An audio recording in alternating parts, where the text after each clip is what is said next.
weer als op draag. Kom aan, sing door die eer van die Heer. Bring, kom laat ons lofliedere bring. Kom aan, sing door die eer van die Heer. God het jou dan nog nooit verlaat, al voel jy God sien jou nooit nie raak. O ja, bring, kom laat ons lofliedere bring. O ja, bring. Genade en vrede vir u, van God onze Vader, en die Here Jesus Christus onze Here, deur die kragtige werking van die Heilige Gees. Amen. Baie welkom op 'n bewolkte, mistige dag op Jakobsbaai. Dis 'n heerlike koel briesie wat trek. En ons is so bewus van God in die natuur en sy teenwoordigheid. Die titel of tema van my boodskap vanmiddag is: moenie sommer net tou opgooi nie.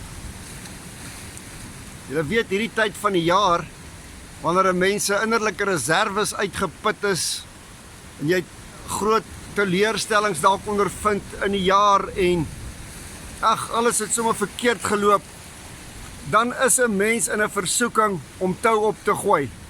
Om net eenvoudig 'n stuk papier uit te trek en jou bedankingsbrief te skryf of 'n vriendskap te beëindig of ja, dalk die kinders te vra om asseblief uit die huis uit te gaan want jy kan dit nou nie meer vat nie. Of hulle by oupa en ouma te gaan aflaai. Dis nie altyd 'n slegte idee nie, ons oupas en oumas hou daarvan. Maar wat ek wil sê is, moenie sommer net tou opgooi op ander mense en op jou situasie nie. Julle weet, volharding is die sleutel tot sukses. En as ons na Paulus se lewe kyk, hoe hy volhard het, dan sien ons dit. En hy gee vir ons 7 belangrike waarhede om te onthou in verband met volharding. Nommer 1, onthou altyd dat God jou liefhet. Romeine 8:32, niks kan ons skei van God se liefde nie. En as ons net kan onthou dat God my liefhet, dan het ek die moed om aan te gaan. Want die Here weet alles van my af. Hy's volkome bekend met my omstandighede. En hier is jou nommer 1 en belangrikste ding is, onthou net, God het jou lief. Maak nie saak hoe sleg dit gegaan het hierdie jaar nie. Die tweede ding is, behou 'n rein gewete. Ek gaan ook nie veel daaroor sê nie. Ons het die afgelope 2-3 weke baie klem daarop gelê. Maar ons besef dat mens kan nie volhard as daar iets is wat jou terughou nie. Iets wat op jou gewete lê nie. Miskien is dit 'n verhouding met iemand anders wat nie reg is nie. Of daar's gevoelens met ander mense. Maak dit reg.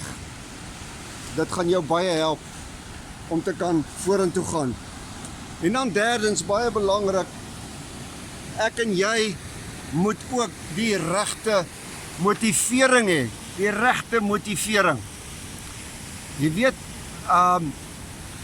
ek wil my veral hier rig tot mensgerigte beroepe. Soos byvoorbeeld predikante, onderwysers, verpleegsters, selfs polismanne, mense wat die hele tyd met ander mense werk. As jy hierdie tipe beroep het, en dokters ook, moet jou motivering wees liefde en diens. Geld is 'n bysaak. Want as jy nie regtig die regte motivering het nie, as jy dit om ander redes doen, moet jy eerder uitgaan en iets anders gaan doen. Maar daar is sekere tipe beroepe wat jou motivering meer as net geld moet wees. Eintlik oor die algemeen is dit 'n goeie ding om daardie tipe motivering te hê, maar veral in hierdie tipe beroepe. Onderwysers ook. Daar is eendag vir 'n sendeling verpleegster gevra toe sy besig was om 'n laatse mense daar in Midde-Afrika se wonde te verpleeg, het iemand wat haar aangedoen het by die kliniek gesê, ek doen dit nie vir 1 miljoen rand nie. En haar antwoord was, wel, ek sal ook nie, maar ek doen dit vir Jesus. haar motivering was reg en dis hoekom sy kon volhard het daarin, in dieselfde met Paulus. Dan in die tweede plek, aanvaar jou beperkings. Onthou net, jy's nie 'n rekenaar nie. Onthou net, jy's nie van klip gemaak nie. Jy's 'n mens.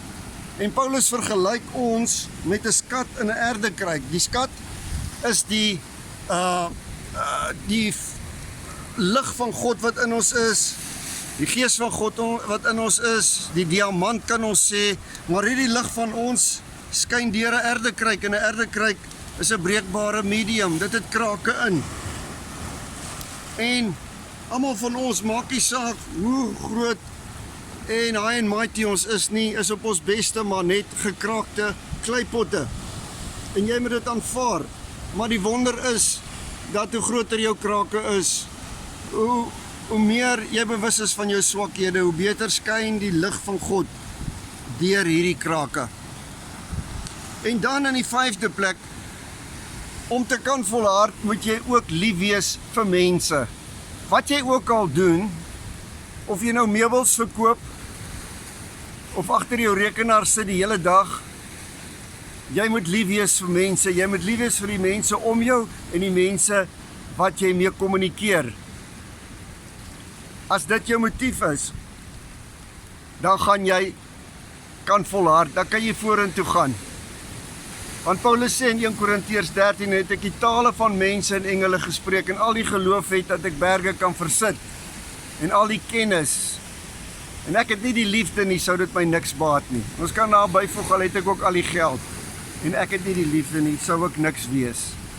Hoekom is ons bereid om so baie van ons kinders te verdra, of van ons familielede te verdra, of van ons ouers te verdra, omdat ons hulle lief het. En daarom, dit is ons motivering om te volhard, want ons is lief vir mense. En dan in die 6de plek, maak tyd om te herlaai. Paulus sê in 2 Korintiërs 4:16, al gaan die uiterlike mens agteruit, al vergaan hy, nogtans word die innerlike mens dag vir dag vernuwe. En ek en jy moet hierdie tyd vat om te herlaai. Take time to recharge. Ons sien dit nou met hierdie kragonderbrekings, dat die batterye kan nie vir altyd aangaan nie. Hulle moet herlaai word. Hulle moet recharge word, om die Afrikaans te gebruik. En jy kan ook nie aangaan tot in ewigheid, sommer net nie. Jy moet van tyd tot tyd herlaai word. Jy moet een kant kom.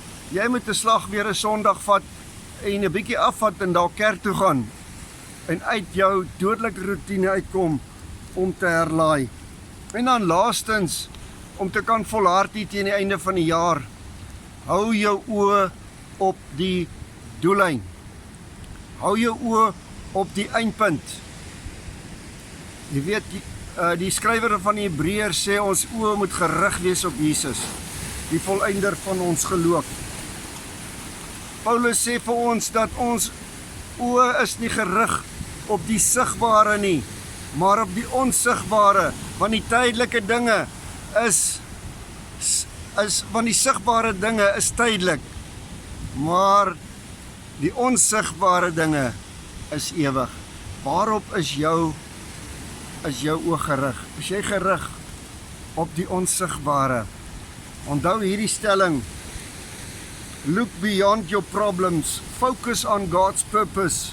God's purpose is always greater than our problems. Maak nie saak wat die statistiek nou van jou sê nie, of die scorebord nou van jou lewe sê nie. Jy is dalk oor die helfte van jou lewe, maar die laaste helfte van jou lewe kan God vir jou groter en beter en meer dinge doen as in jou hele eerste helfte van jou lewe, of die 2/3 wat reeds verby is. Vertrou hom daarvoor. Mag hy vir jou en vir my daartoe in staat stel.